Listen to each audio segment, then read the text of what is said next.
Invite à prendre place et nous prenons dans l'Évangile selon Jean au chapitre 4, le verset 34 et suivant. Donc il s'agit de la rencontre de Jésus avec la femme samaritaine et elle se met en route pour partager avec la ville ce qu'elle a entendu et entre-temps, Jésus s'entretient avec ses disciples. C'est là que nous entrons dans le texte. Jean 4, à partir du verset 34. Jésus leur dit, « Ma nourriture est de faire la volonté de celui qui m'a envoyé et d'accomplir son œuvre. Ne dites-vous pas qu'il y a encore 4 mois jusqu'à la moisson ? Eh bien, je vous le dis, levez les yeux et regardez les champs qui sont blancs pour la moisson. Déjà, le moissonneur reçoit un salaire et amasse du fruit pour la vie éternelle, afin que le semeur et le moissonneur se réjouissent ensemble. Car, en ceci, ce qu'on dit est vrai. L'un sème, l'autre moissonne. Je vous ai envoyé moissonner ce qui ne vous a coûté aucun travail. D'autres ont travaillé, et c'est dans leur travail que vous êtes entrés. Plusieurs Samaritains de cette ville crurent en Jésus à cause de la parole de la femme qui rendait ce témoignage. Il m'a dit tout ce que j'ai fait. Aussi, quand les Samaritains vinrent à lui, donc à Jésus, ils le prièrent de rester auprès d'eux. Et resta là 2 jours. Ils furent encore beaucoup plus nombreux à croire à cause de sa parole. Et il disait à la femme, « Ce n'est plus à cause de tes dires que nous croyons, car nous l'avons entendu nous-mêmes, et nous savons que c'est vraiment lui, le Sauveur du monde. » Bien-aimés frères et sœurs, comme jeune disciple, j'aimais rendre témoignage de ma foi. Quand j'ai rencontré Jésus-Christ, 15 ans, j'ai commencé à partager vraiment le message de l'Évangile avec mes amis à l'école. Et à mon étonnement, eh bien, ils n'ont pas cru comme moi j'avais cru. Ce qui était évident pour moi n'était pas évident pour eux. Et pourtant, j'avais une promesse dans l'Évangile que je connaissais, qu'il y a du fruit quand on annonce l'Évangile. Et voilà, j'étais un peu étonné de voir que malgré mon témoignage, les autres ne me suivaient pas et ne devenaient pas chrétiens. D'où une remise en question. Est-ce que je suis un bon présentateur de l'Évangile ? Est-ce que je ne suis pas assez pertinent? Peut-être que je dois le rendre plus intéressant pour accrocher. Ou y a-t-il quelque chose dans ma vie qui est un obstacle pour l'Évangile? Eh bien, j'ai vu que j'ai présenté l'Évangile. Le Seigneur m'a dit clairement, Émile, tu ne dois rien changer pour te rendre plus intéressant devant les autres. Surtout pas, le témoignage, c'est de dire la vérité. Tu es comme tu es et il ne faut pas chercher d'exagérer. D'accord, Seigneur? J'ai continué, voilà, à l'école, groupe des jeunes, coffee bar, évangélisation dans les rues, invitation. Puis il y a des gens qui sont venus. Et alors, c'est le responsable du coffee bar qui a amené plusieurs personnes à Jésus-Christ. Et j'étais un peu déçu, je ne comprenais pas. Je n'arrivais pas moi-même à emmener d'autres à Jésus-Christ. Oh, je sais qu'il y en a qui sont venus au Seigneur, même si je ne les ai pas vus.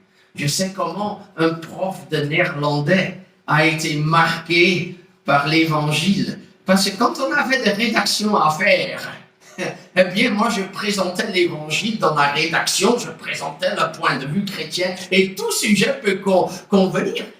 Je sais qu'il a été touché. Et Dieu m'a fait la grâce, il y a quelques années à peine, dans une réunion, où, après la rencontre, il y a un jeune flamand qui vient me voir et qui me dit « Émile, merci de m'avoir amené à Jésus-Christ. » Et j'en étais pas conscient.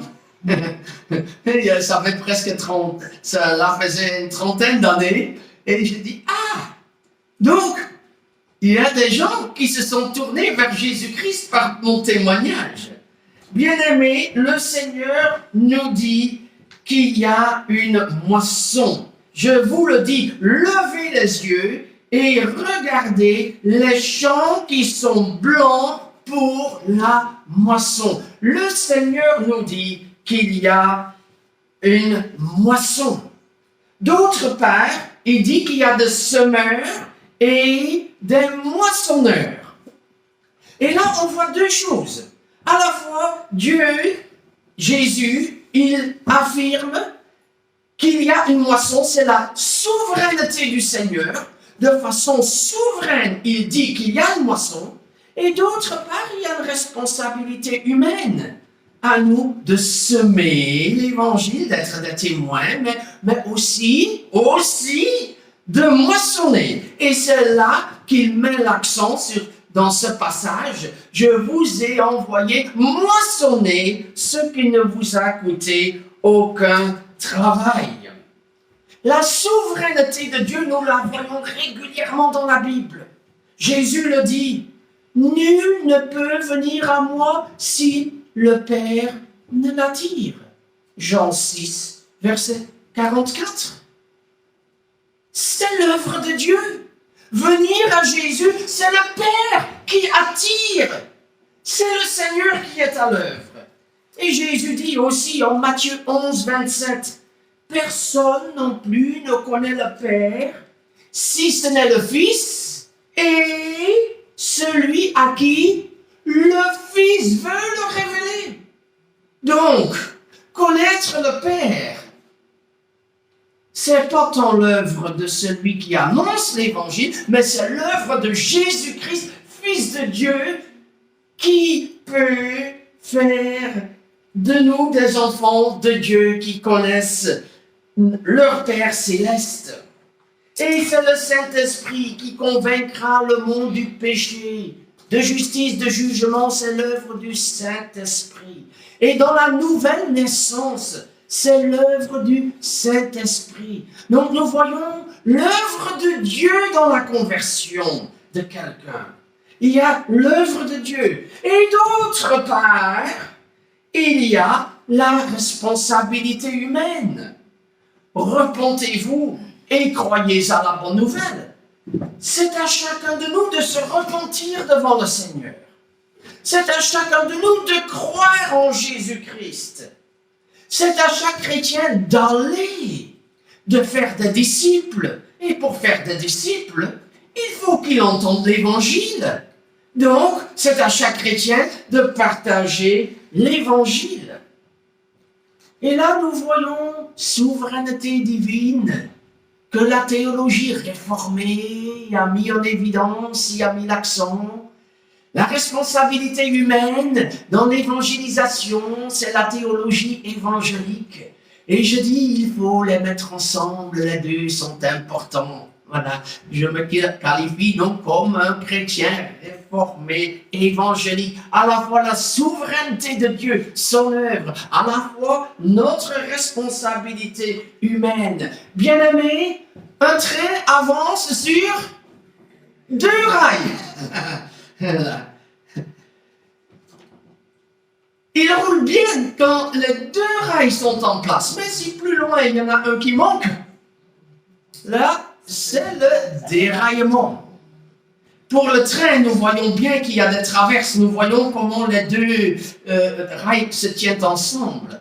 Mais dans le sujet de la souveraineté de Dieu et de la responsabilité humaine, nous ne voyons pas les traverses. Eh bien, c'est là que le Seigneur nous demande la foi. Le juste vivra par la foi. Et il y a deux principes qui semblent contradictoires. Dieu est souverain, Dieu est à l'œuvre.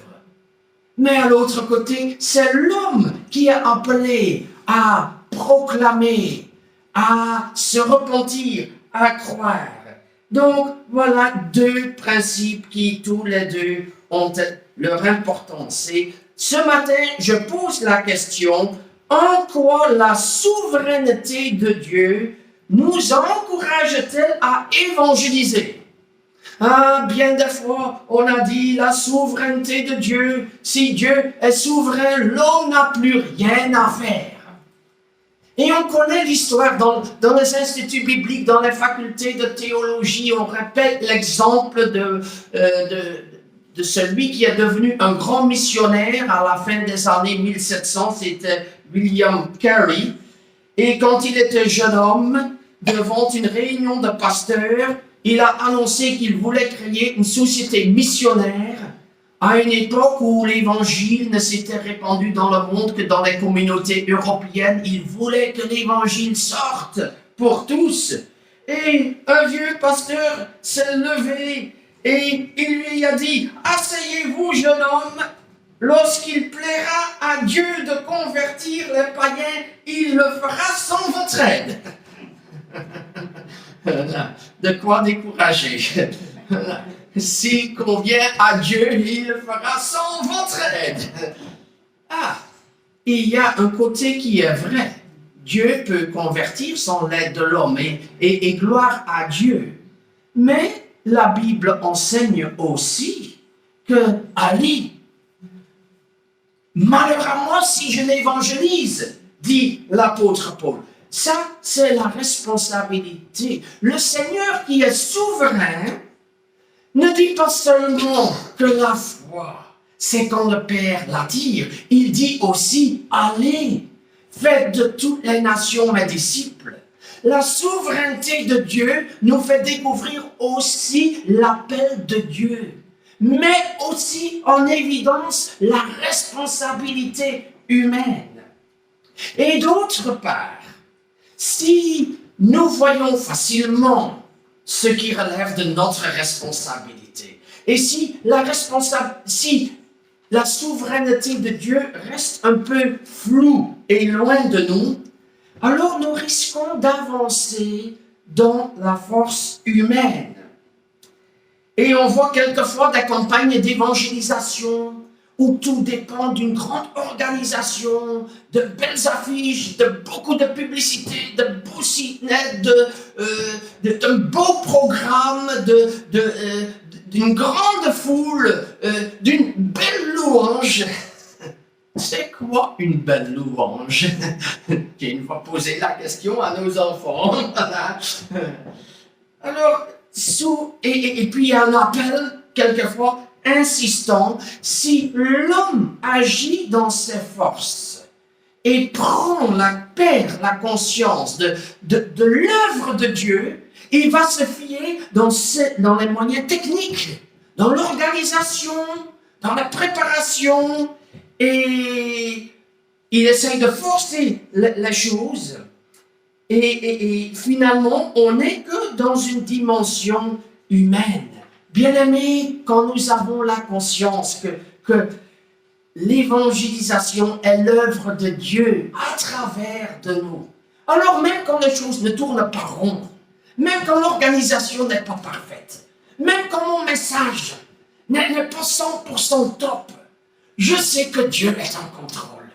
Et je sais qu'une parole que j'ai dite peut marquer quelqu'un pour l'éternité, même si tout n'était pas parfait. Et même si le micro, ça grinçait, et même si je crois dans la puissance de l'œuvre de Dieu. Et je sais aussi que tout n'aboutit pas dans une soirée, que nous sommes souvent un chaînon dans une longue chaîne, et que nous avons semé. Et il y a d'autres encore. Il y en a d'autres que moi qui aiment faire du vélo, hein. Il y a une longue chaîne, beaucoup de maillons. Et pour la conversion de quelqu'un, c'est la même chose.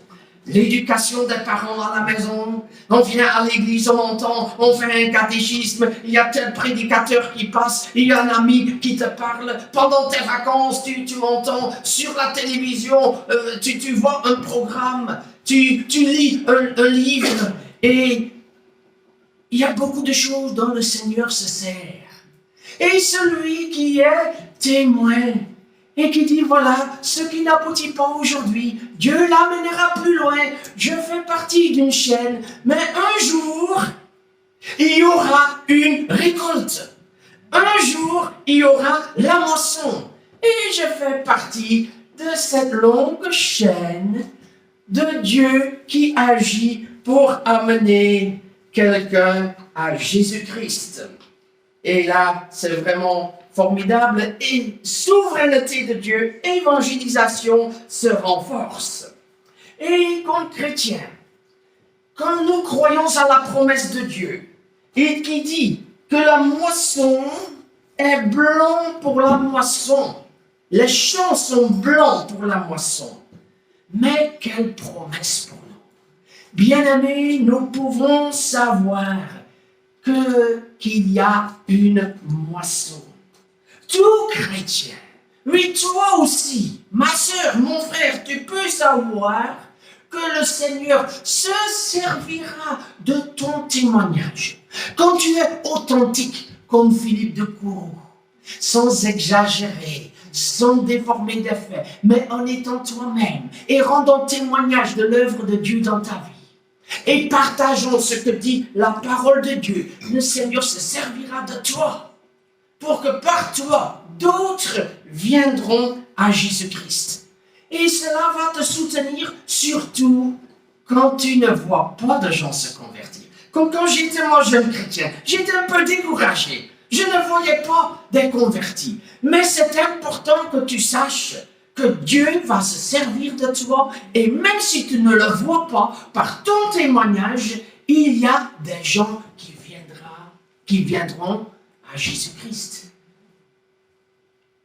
J'entends beaucoup d'amen dans vos cœurs. Je les ai entendus dans vos cœurs. Aussi de ceux qui regardent à la maison, aussi dans la salle annexe. Il y a une moisson. Et cela nous encourage surtout quand nous ne voyons encore aucun fruit. Je pense à un missionnaire britannique qui s'appelait Cuthbert Nairn. Il était missionnaire au Maroc à la fin des années 1800 et jusqu'à 1944. Il a proclamé l'évangile au milieu des musulmans pendant 55 ans. Il n'a pas vu une seule conversion. Pourtant, il a continué. Il a été fidèle. Y a-t-il eu une moisson? J'ai dit, sûrement. Car le Seigneur nous le dit. Mais on ne la voit pas toujours. Et ce n'est pas parce que nous ne voyons pas la moisson qu'il n'y a pas de moisson. Oui, il y a une moisson, même quand nous ne la voyons pas. Alors, vraiment, soyons de ceux qui persévèrent dans le témoignage quand nous ne voyons pas de moisson. Et aussi en Belgique, ici, plusieurs églises sont petites. Nous entendons dire quelquefois que certaines églises vides risquent de disparaître. Mais tant qu'il y a 2 ou 3 qui se rassemblent au nom de Jésus-Christ, tout est possible.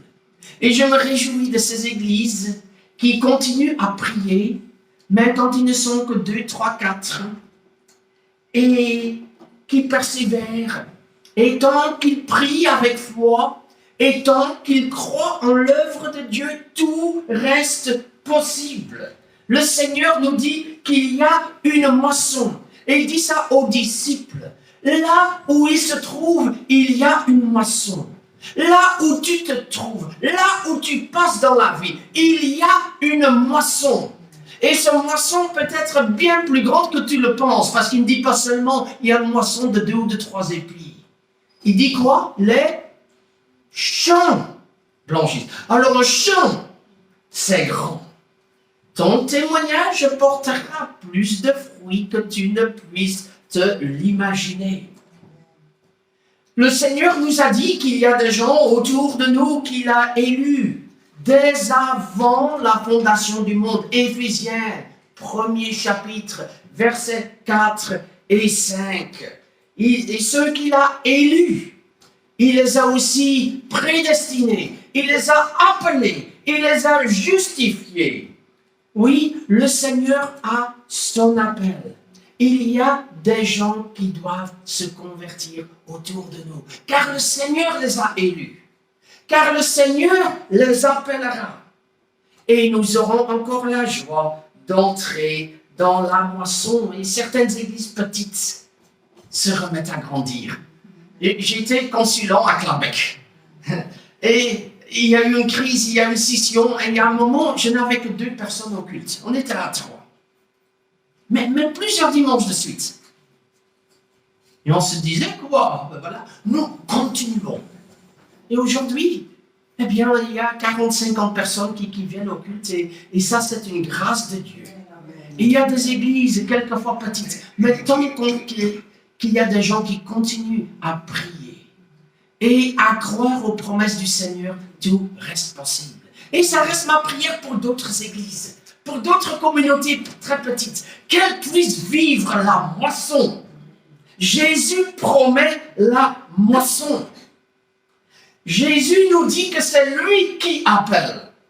Quand il y a un appel d'un évangéliste, alors force est de savoir que c'est le Seigneur qui appelle.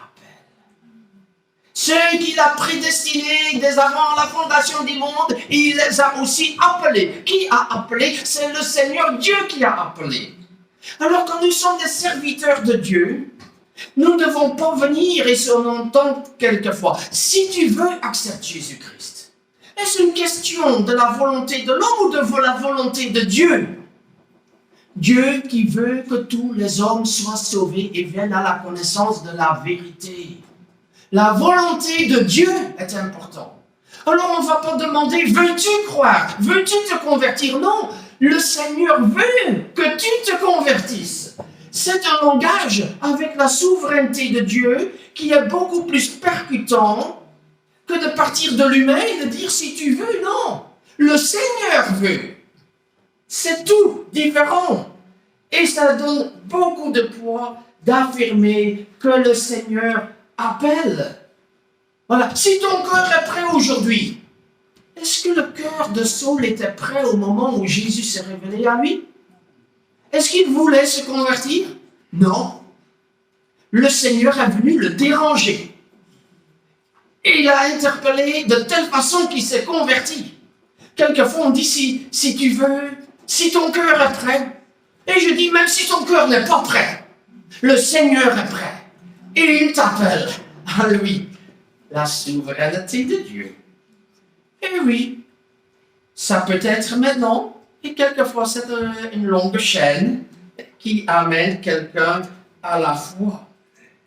Un autre élément, c'est que quand nous parlons de la souveraineté de Dieu, quand nous avons la joie de moissonner, quelquefois, nous avons tendance d'être fiers de notre témoignage. Ah, par mon témoignage, il y a telle personne qui sont venues au Seigneur. J'ai regardé dans mon cahier de voyage au Mali et j'avais noté, ah voilà, dans tel village, une conversion, ailleurs 13 conversions, 16, 17, 20. Dans un village, il y avait 175 conversions lors d'une soirée. Alléluia! Formidable. Mais nous avons tendance à nous enorgueillir. Tout d'abord, c'est souvent l'aboutissement d'une chaîne. Ce n'est pas le dernier chaînon qui est important, ce sont tous les chaînons qui sont importants. Nous étions en équipe, les choristes, le pasteur, et il y avait plusieurs qui sont intervenus. Mais surtout, celui qui appelle, c'est le Seigneur. Celui qui cherche ceux qui sont perdus, c'est Jésus-Christ. Celui qui sonde le cœur, c'est le Saint-Esprit. Celui qui attire à Jésus-Christ, c'est le Père Céleste. Mais une conversion, c'est l'œuvre de Dieu. Alors la gloire ne nous revient pas, mais la gloire revient au Seigneur. Bien-aimés, la souveraineté de Dieu nous empêche de tomber dans l'orgueil, mais nous apprend à donner toute la gloire à Dieu. Tout comme Philippe de Kourou l'a dit vendredi, eh bien je suis simplement un instrument entre les mains du Seigneur. Et gloire à Dieu, c'est comme le chirurgien qui prend le bon instrument au bon moment. Il te prend au bon moment et il se sert de toi pour vraiment amener l'opération à être un succès. Il se sert de toi. Le chirurgien va à l'œuvre et il se sert de toi. Ah oui, tu as toute ta place. Nous sommes des instruments dans la main du Seigneur. Et en cela, le Seigneur nous garde de l'orgueil.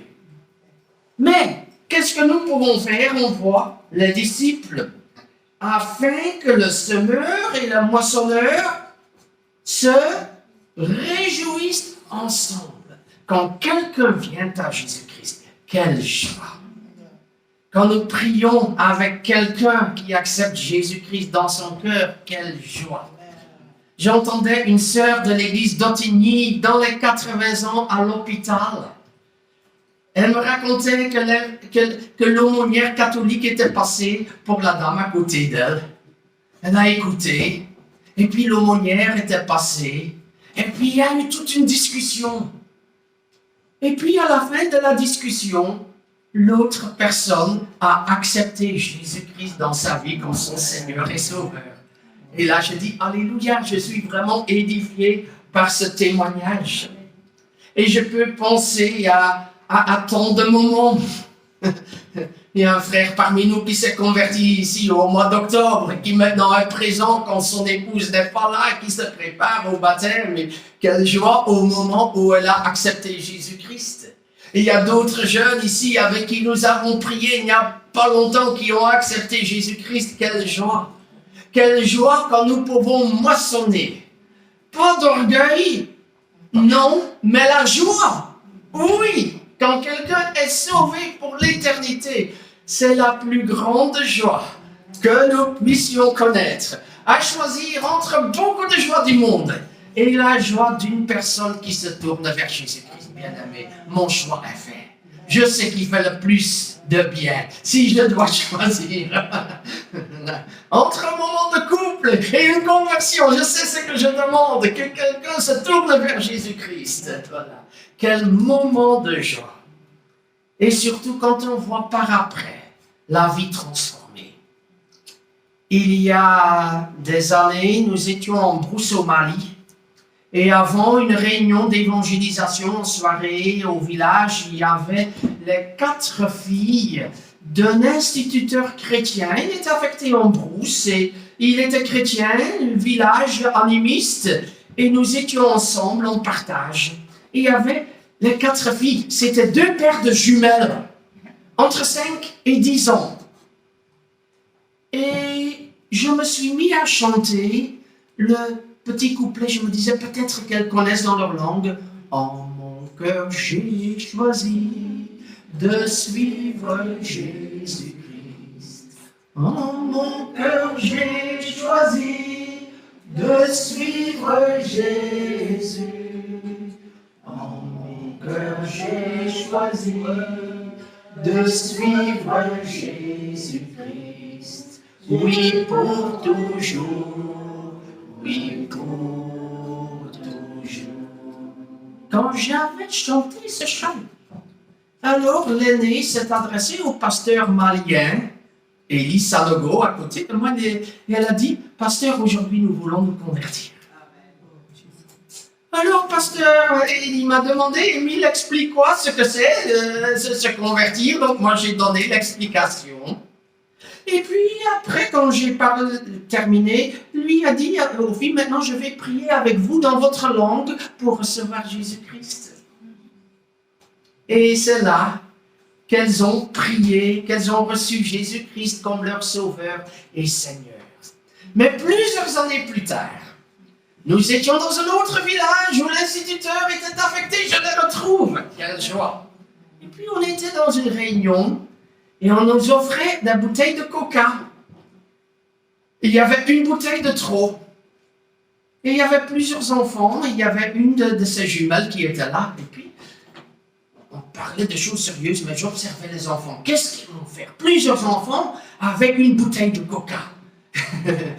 Est-ce qu'ils vont se battre? Est-ce que quelqu'un va partir en courant avec la bouteille? Qu'est-ce qui va se passer? Eh bien, la fille a cherché des verres. Je crois qu'il y avait 5 jeunes qui étaient là, a pris la bouteille, a réparti le coca en doses égales et a offert à tout le monde. Et là, je dis, eh bien là, je vois les enfants de Dieu qui partagent avec amour et bienveillance. Et là, je vois les fruits de l'Évangile. Bien-aimés, oui, nous pouvons nous réjouir. Mon frère, ma sœur, sache que le Seigneur fait de toi un moissonneur. Que tu vois que tu ne vois pas la moisson. Surtout quand tu pourrais te décourager, sache qu'il y a une moisson et que par tes paroles, d'autres viendront à Jésus-Christ. Mais ma prière aussi, c'est que vous puissiez voir des conversions autour de vous. Que vous puissiez être encouragés pour en témoigner, pour donner gloire à Dieu, pour le louer encore. Oui, il nous promet, parce qu'il est souverain, qu'il y a une moisson tant que nous vivons. Alors avançons toujours avec espérance et avec joie. Amen.